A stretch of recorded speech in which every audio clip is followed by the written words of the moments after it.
KZN's #1 for local news. This is East Coast Radio News Watch.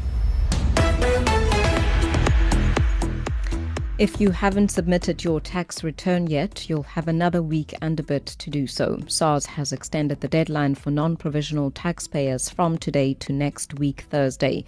The Revenue Service says it's experienced some systemic issues.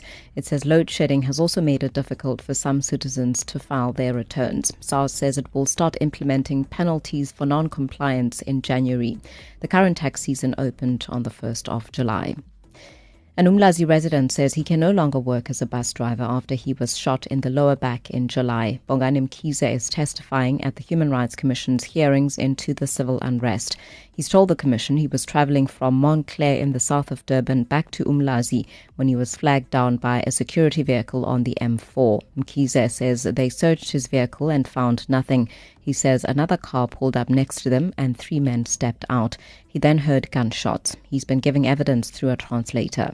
I could see now that these shots were hitting on the vehicle, and I could feel some passing above me. That's when I let go of the door and fled. I heard one of them said, "Why are you running away?" I ran, and as I was running, I then collapsed. When I fell, I couldn't stand up and walk again, so I crawled and held on to the barricades. I then got a chance to hide. As I was hiding there, I could feel the cramps that was due to the bullet that had penetrated into my stomach.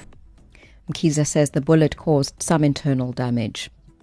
The World Health Organization thinks coronavirus deaths across Europe could reach 2.2 million by the Northern Hemisphere's spring.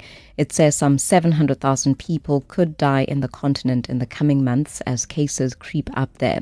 It's calling for a vaccine plus strategy consisting of vaccinations, social distancing, hand washing, and the use of face masks. And finally back home, a 72-year-old KZN pensioner has come forward to claim his 100 million rand Powerball jackpot winnings.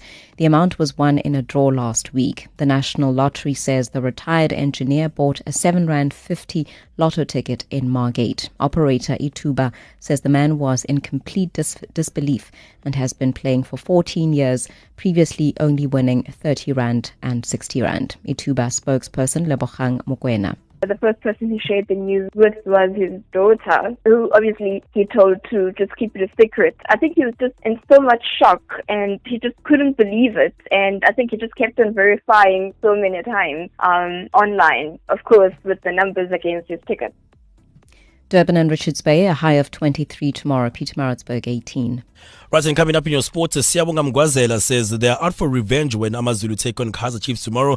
Michael Carrick says he's not thinking about becoming Man United's full-time manager, and Johnny Habert believes that this season's driver championship title race in F1 is the best in the history.